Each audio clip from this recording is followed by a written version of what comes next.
We are almost at the end of Qohelet, at the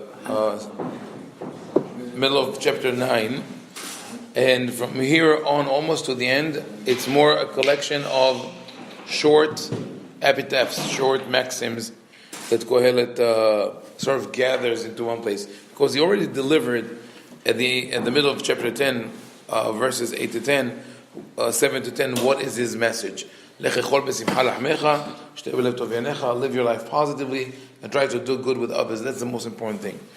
Now, in verse 11 it says, Shavti v'ra'o tachat hashemesh. Again I saw, כי לא לקלים המרוץ ולא לגיבורים המלחמה וגם לא לחכמים לחם וגם לא לנבונים עושר וגם לא ליודעים חן כי עד ופגע יקרה את כולם. It says, those who are light-footed are not going to win the race.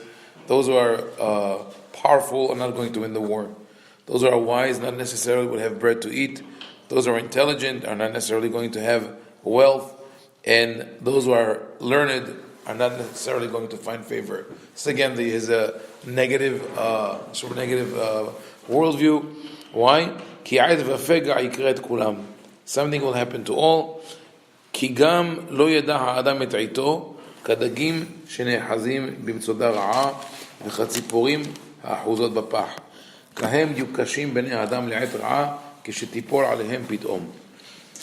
That is an observation that he makes again and again through the book, but here it's delivered in a very powerful analogy. He says, we humans are like fish caught in a net or birds caught in a trap. We don't know when it's going to happen. That it's not planned. We don't have a set time that we know, okay, here let us plan our exit strategy. So after this statement, he says, and that is sort of an observation that comes from his point of view of wisdom. After he said that the wisdom is important, but it's not the main pursuit in life, he says, This is another observation that I made, not necessarily connected to what he said before. You can have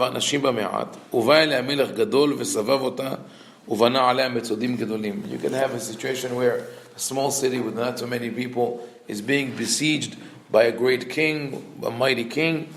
But in that city there was one man, a poor man, but very wise, and he found a way to defeat the king or to save the city, which is beautiful. It says, but unfortunately, ve'adam lo zachar et ha'isha miskenahu. But after everything settled down, no one remembered that poor man. And if not at war, I think that there are many situations like that in life. It could be in the corporate world, in politics, in medicine. People who made great breakthroughs and saved lives, or whistleblowers who alerted people to things that are going within companies, but later on they were forgotten. So wisdom, if it doesn't come sometimes from someone who is considered a person of stature, of high status, it will not be respected. Now he goes on to say that, like I said, short epitaphs, not necessarily connected to each other. The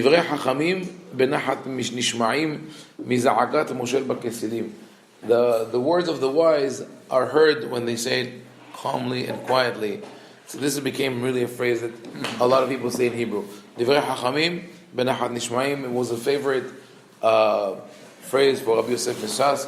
He always says that in order for the listeners to obey, to follow, you have to speak benachat velo be'esh mitlakahat. He added for the rhyme, speak calmly and not with fire and brimstone.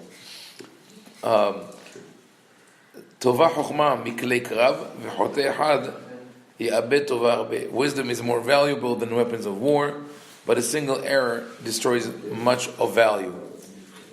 Again, it's just an observation of, after he said that the wisdom is not always appreciated, maybe he sort of retracts his, I'm not saying that you have to denounce wisdom and act foolishly, because acting foolishly much more damage will be caused. That poor person who saved the city, when you would ask him, would you do it again? Probably he would do it again, because he's not doing it for recognition, he's doing it because of the good deed by itself.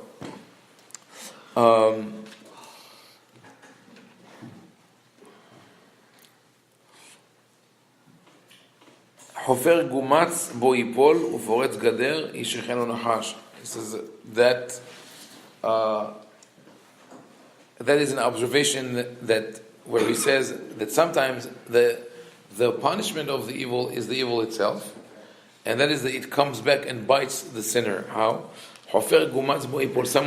Someone digs a pit to serve as an obstacle for someone else and then falls into that very pit. Or פורץ גדר ישכנו נחש. Someone breaches the fence in order to get into a vineyard and steal the grapes, but the snakes that dwell between the stones bite him. But now that he spoke of a snake, he goes on to say, אם ישוך הנחש בלא לחש ואין יתרון לבעל הלשון. This is sort of like an associative part where it goes from one phrase to another. And then it says the serpent will not bite without a hissing sound. You hear, you know that the snake is going to bite because you hear the hissing sound. But he who has a tongue has no advantage. What is he saying here? This is the classic association of the serpent with gossip or calumny or lashon hara. We always associate the nahash with lashon hara. First of all, there's the story in Bereshit where the serpent, through smooth talk, convinces the woman to sin. But also, because the first thing that you associate with the snake is the tongue that comes out, we feel threatened just by seeing the tongue out. In reality, the snakes do that because it has the heat sensors. Smell and heat, I think. So that's the way they sense their environment. They don't see that well. But for us, it's the signal of here it's about to bite. So Shlomo says, what is the person who speaks Lashon Hara? What advantage does he have? Just like the understanding was based on the pasuk in Bereshit again, Afar nahash lahmo, nahash afar lahmo. The serpent eats dust, meaning that whatever, that is how it was interpreted by the rabbis, that whatever it eats feels like dust, meaning it doesn't have a very advanced sense of taste. Everything tastes the same. It's just eating for survival. And the same thing, Yitron leBa'al HaLashon, when someone speaks bad of someone else, what advantage does he? What benefit does he gain? It's just for like pure evil, just to cause evil to other people. That's the idea of that phrase. On the other hand, divrei pi hacham hen v'sifsot kesin teval'enu. But the wise person who speaks with considering his words speaks with the grace and with favor. Ba'atzaltaim yimacham mekare uv'shiflut yadayim yidlof habayit. There's another interesting maxim. It says that the lazy person, if you come into his house, you see that the roof is leaking and the walls are falling apart. He doesn't dwell as much as on laziness as he does in Mishlei. In Proverbs, there are long chapters dedicated to the importance of labor and of being prompt and prudent and always keeping an eye on things. There's a beautiful segment in Mishlei where he says, "Me'at shenot, me'at tilumot, me'at hibuk yadayim lishkav, uvakim halech reshecha, umahsorecha ki ish magen." Says, let me just sleep a little bit. Let me just sit, with my hands crossed for just a little while. And then he says, poverty and destruction or lack will come walking as an armed man, meaning it is so certain to come and you won't be able to stop it.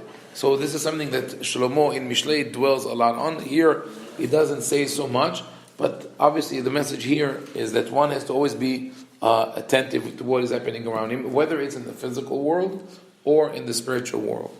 Gam b'mada'acha, another good advice, this is the part of advice in Qohelet, Gam b'mada'acha melech al tekalel, uv'hadrei mishkavecha al tekalel ashir, ki ofa shamayim yolich et hakol, uv'al kenafayim yagid avar. It says, even in your most intimate and private setting, don't say something bad about the king or about a powerful person, because the birds would carry the rumor. You think that nobody hears, and then he said that before the age of internet. Now, a couple of years ago, many years ago, in Israel, a mafia member was indicted for drug dealing or something else by a recording. He was talking to his wife and about certain things that he did, and his 3-year-old son was playing with the phone and recorded him, right, unbeknownst to him. So it's an example of he's in the most private setting. He knows like he's talking to his wife, no one is hearing. His son is there recording him, and it's like what Shlomo HaMelech sort of predicted. Another very, very, very famous statement of Qohelet: Shalach lachmecha al penei hamayim, ki berov hayamim timtzaenu. Send your bread forth upon the waters, because eventually you will find it. So obviously it's a metaphor. He doesn't mean just put your bread in the river and go to the other side and he'll come to you, but rather that an act of hesed, an act of loving kindness, doesn't go unnoticed or unrewarded. It could be berov hayamim. Not necessarily you are going to benefit from it, but someone is going to benefit from it. This is the butterfly effect. By doing something good, somehow the world is going to change for the better.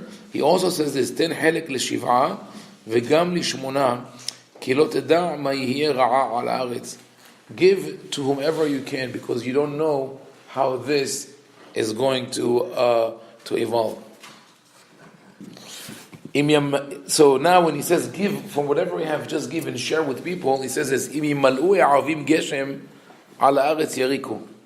ואם ייפול העץ בדרום ואם בצפון, מקום שיפול העץ שם יהיו. In Hebrew it sounds very nice. It sounds very much like modern Hebrew. It says, if the clouds are filled with water, what is going to happen eventually? It's going to rain. Meaning, if one gathers and accumulates wealth, eventually it will have to come down somewhere. So wouldn't you rather prefer that you choose where it's going to rain? It's the blessing that you could give. So don't wait for it to get to the point where you won't be able to control your wealth, or with death it will go away, but rather give it in a way that could be like rain, that is a blessing. And on the other hand, and on the other hand, if a tree falls, whether it's in the south or in the north, it will remain there.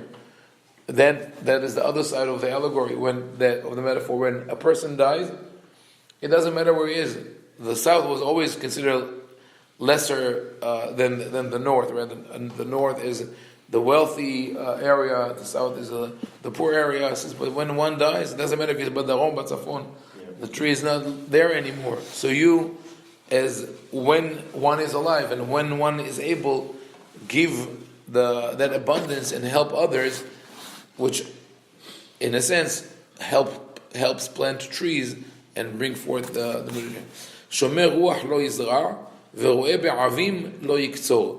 He who waits for the wind will never sow, and he who waits for who always looks at the clouds will never harvest the field.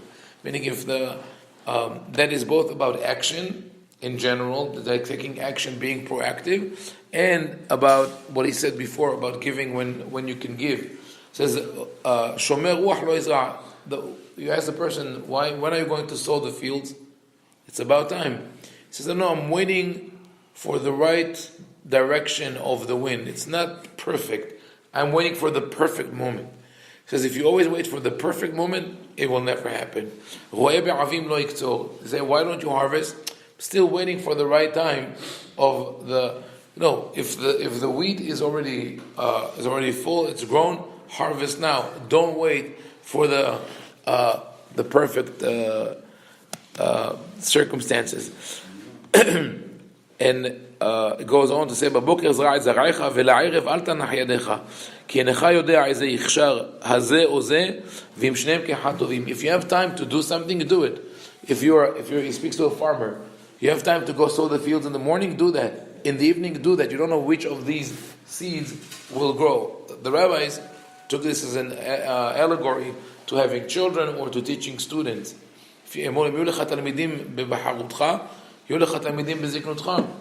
One would not say, okay, I'm retiring from teaching at 50 or at 60. Keep teaching, keep educating, because maybe the one student that you taught when you were 100 years old, that will be the one that will change the world. Interesting and very, very profound advice. Then, in verse 7 of chapter 11, it's 7:11, so it's really appropriate to say Umato ka'or v'tov la'inayim, because we associate 7:11 with Slurpee. So it's something sweet. It says Mato ka'or v'tov la'inayim. That Israelis know. It became a part of an Israeli song. אתה זוכר את השיר? אם תרצה לקום וללכת ומתוק האור לעיניים. Right? So the light is sweet for the eyes לראות את השמש. כי אם שנים הרבה יחיה האדם בכולם ישמח ויזכור את ימי החושך כי הרבה יהיו כל שבא הוות. He goes back to his theme from before. As long as there's light, enjoy the light. It is sweet. Like Rabbi Yisrael Salanter said, it's a famous story about, he was the founder of the Musar movement, the movement that taught morals and ethics. And I'll conclude with this story, and we'll finish Qohelet probably tomorrow. Rabbi Yisrael Salanter once came back home at the late hour at night, and he was surprised to see that one of the cobblers, one of the shoemakers, his store was still open. He's working late at night. So he came in and he says, "What, are you still up? It's amazing." And the cobbler answered, "Kol zaman she'haner dolek, efshar letaken." He said, as long as my candle is still lit, I can still fix another thing, do a little more. And Rabbi Salanter took it immediately, because he was thinking with that mindset into the realm of spirituality and moral character. He says, as long as the candle, which is Nishmat Adam, our soul, as long as it's lit, we can still do something. Never give up. So that is in my mind is associated to this idea of Matok Ha'or V'tov La'inayim. We enjoy the light as long as it is lit. And he concludes the chapter by saying, "Smach b'chur be'yaldutecha." Maybe we could finish today. "Smach b'chur be'yaldutecha v'yitivcha libcha b'mei b'churotecha v'alech b'dachei libcha v'marei einecha v'da ki al kol ele yviacha Elohim b'mishpat." Says you want, like he said before, you have to want to enjoy life to the maximum. But remember that you will be held accountable for it, accountable for the things that one misuses or abuses, and also for the things that he misses. The rabbis say, "Atida Adam liten et adin al kol ma shera'u einav velo achal." If God gave you something, God gave you the opportunity to enjoy something, and you refuse it, that's a sin. And if God gave us the opportunity with our talents or our potential, and we didn't realize that potential, that's also a sin. There's a very interesting movie called Defend Your Life that deals with that issue, and it's sort of the afterlife. Albert Brooks and Meryl Streep play in that movie, and he dies in an accident and goes to heaven, but he finds out that heaven is basically a court, and he has to come and defend his life. And it's not about religion at all. It's about taking an opportunity, right? Waiting for the perfect moment, not realizing his potential, not standing up for what he is. This is very, in a way, very much in line with the idea of the Torah and the idea of Qohelet. And he says, "Uzchor et borecha," and so before that, the end of chapter 11, "Ve'aser ka'as milibecha ve'aver ra'a mibesarecha ki hayaldut ve'shaharut havel." So don't get angry. Being angry just causes diseases, which is scientifically proven. When we get angry, we pump adrenaline into the body, and then when we calm down, the body has to produce other toxins to override the adrenaline. So basically, every time that someone gets angry, it's a whole factory of poisonous materials that are being pumped into the body. It's not healthy. וזכור את בוראך בימי בחורותיך עד אשר לא יבואו ימי הרעה והגיעו שנים אשר תאמר אין לי בהם חפץ. It says, and if you want to develop your spirituality and be close to God, the younger, the better. It is the rabbi said it's also about doing teshuvah. Do teshuvah when you can still do what you want to do. If someone, for example, ate non-kosher his whole life, and then at the end of his life, when he's connected to intervenes machine, he says, you know what, from now on only kosher. That's it. You're not going to eat anymore. It's an extreme situation, but also with our behavior, the time to invest in changing one's character traits is at youth. Habits, before you acquire habits that are maybe destructive, you have to work on creating positive habits. Because once a habit is built into our system, we cannot take it away. This is also proven. There's a book called Habit, The Power of Habit, highly recommended, where he shows that once habits are embedded in our system, there's no way to erase them. You can only overwrite. Like a smoker, I'm still 20 years since I quit smoking. There are still things that remind me that the time to smoke, but I don't have the craving because I wrote over these habits with other things. But it was a struggle, it was difficult. So he says, "Zechor et borecha b'mei bechurotecha." Do it at a young age, invest in that, and you won't have to get to the point where you say life has no value. Then this is the core message which he started the book. We still have one more chapter to go, chapter 12, which we'll do tomorrow. Be'ezrat Hashem, Baruch Adonai, le'olam, amen ve'amen.